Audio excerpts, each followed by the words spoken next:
kapan dilakukan bantuan hidup dasar? Sebelumnya kita kenal dahulu tujuannya. Yang pertama yaitu mencegah berhentinya sirkulasi atau berhentinya pernafasan.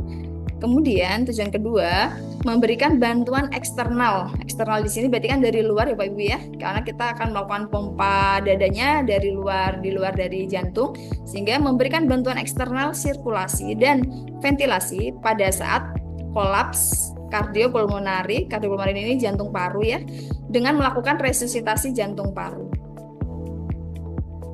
Nah, langkah pertama apa? Nggak boleh panik. Jadi Bapak Ibu harus pede, harus percaya diri, jangan panik. Itu langkah pertama yang harus kita ambil. Ya, kalau melihat ada pasien yang tidak sadar, jangan panik dulu. Nah, pertama-tama ketika kita melihat pasien nggak sadar, yang kita lakukan yaitu kita harus memperhatikan 3A. 3A di sini aman penolong, aman pasien, dan juga aman lingkungan. Selanjutnya, kita cek respon. Nah, bagaimana cek respon itu? Jadi, yang kita anjurkan di sini cek responnya, Bapak Ibu pegang bahu pasien, Bapak tepok-tepok, teriak, Pak, Bu, gitu. Kita pastikan pasiennya sadar atau tidak. Sebenarnya kalau di dunia medis sendiri, maksudnya kami yang di dunia, maksudnya tenaga yang saat ini profesi sebagai tenaga kesehatan, kita bisa ngecek melalui alert atau enggak. Atau misalkan pasien ini kita panggil, Pak, nyot atau enggak. Kalau misalkan kita lihat pasiennya, oh masih buka mata, oh ya oke masih sadar. Atau misalkan kita panggil Pak, noleh, iya, oh masih ada respon terhadap verbal. Atau misalkan kita panggil nggak ada respon, biasanya kita kasih rangsang nyeri. Jadi ternyata masih ada rangsang dengan nyeri, itu kita anggap masih ada respon. Kemudian dengan kalau misalkan pasiennya udah kita kasih rangsang nyeri nggak respon juga, berarti nggak respon, ini memang pasien nggak sadar. Tapi untuk penolong yang non tenaga kesehatan, kita nggak anjurkan ngecek ini semua, tapi cukup kita goyang-goyang, kita panggil, kita tepuk bahunya, Pak, Bu, gitu. Kalau misalkan nggak ada respon, berarti nggak sadar. Setelah kita cek sadar atau tidak, langkah selanjutnya yaitu shout for help. Jadi kita minta bantuan. Kalau misalkan kondisinya Bapak Ibu, di samping Bapak Ibu ada teman, kita bisa langsung minta tolong ya. Tolong, ada pasien tidak sadar, telepon ambulan. Atau kalau misalkan di lingkungan kerja Bapak Ibu ada AED, bisa minta tolong teman untuk segera ambil AED. Kalau misalkan Bapak Ibu kondisinya sendiri dan tidak ada teman yang lain, bisa Bapak Ibu langsung menelpon teman, entah itu temannya, atau kalau misalkan memang ada nomor HP fasilitas kesehatan terdekat, boleh Bapak Ibu langsung telepon untuk panggil bantuan. Jadi kalau dirangkum, tadi kalau ada pasien nggak sadar, pertama, jangan panik. Kedua, aktifkan 3A, yaitu aman penolong, aman pasien, aman lingkungan, kemudian cek respon. Setelah nggak ada respon, nah selanjutnya adalah setelah ada respon, apa yang dilakukan Bapak Ibu? Panggil bantuan ya. Setelah panggil bantuan, kita lakukan langkah selanjutnya yaitu cek nadi. Cek nadi di sini dilakukan bersamaan dengan cek nafas. Jadi maksudnya biar Bapak Ibu terbiasa ngecek nadi. Jadi di situ kita cara ngecek nadi untuk mengetahui masih ada sirkulasi atau tidak di nadi karotis namanya ya. Jadi 2 atau 3 cm dari samping trakea. Trakea itu yang nonjol di tengah itu namanya trakea, saluran nafas kita. Jadi dari situ kita tarik bisa ke samping kanan atau bisa ke samping kiri. Kita cek, lamanya harus kurang dari 10 detik. Nah, lalu bagaimana cara kita melakukan resusitasi jantung paru? Yang pertama, kita atur posisi.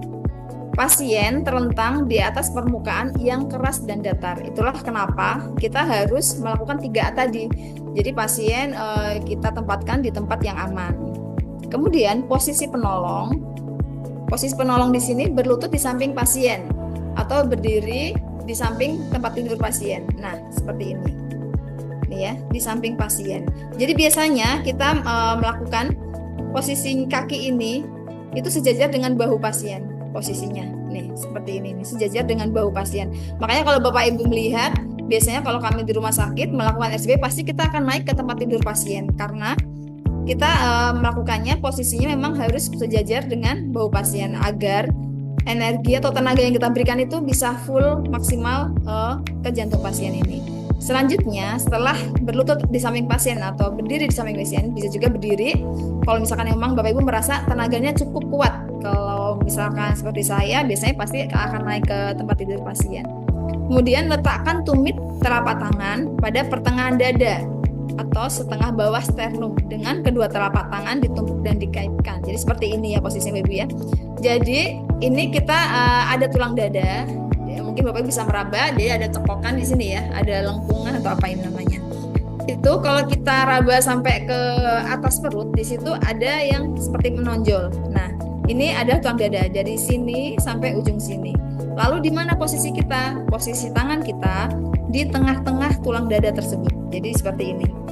Ini posisinya seperti ini. Lalu kita lakukan kompresi. Kedalamannya seberapa? Minimal kedalamannya 5-6 cm atau 2 inci dan kecepatannya 100 sampai 120 kali per menit. Jadi memang kita hitung 1, 2, 3, 4, 5 gitu. Kita hitung sampai 100. Kompresinya lengannya harus lurus, nggak boleh nekuk-nekuk. Kalau nekuk-nekuk pasti tenaganya nggak akan sampai ke dalam jantung. Nah ini posisinya seperti ini. Kalau dilihat jantungnya ini dia akan seperti jadi sebenarnya kita melakukan resusitasi jantung paru ini kita seperti menggerakkan jantung kembali, kan jantungnya berhenti, kan jantung kita otomatis ya Bapak Ibu ya, jadi dia bisa bergerak sendiri. Nah begitu berhenti kita melakukan kompresi ini, kita seperti mengambil alih fungsi jantung tersebut. Jadi yang tadinya dia memompa sendiri, ini kita pompa dari luar. Nah kurang lebih seperti ini.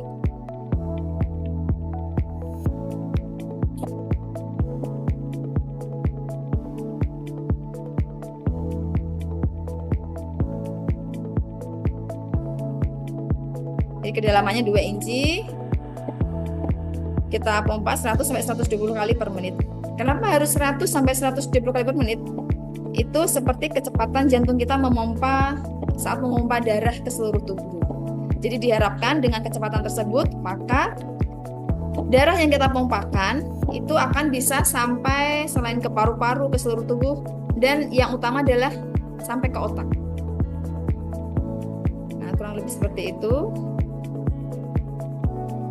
Kemudian kita lanjutkan CPR.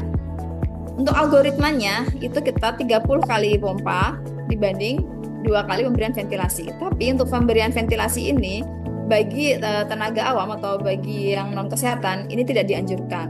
Mengingat bisa terjadi penularan penyakit ya Bapak Ibu ya. Karena ini cara ini tidak aman. Kami pun di rumah sakit kita tidak melakukan mot-to-mot, tapi kita ada alat tersendiri untuk memberikan bantuan oksigen.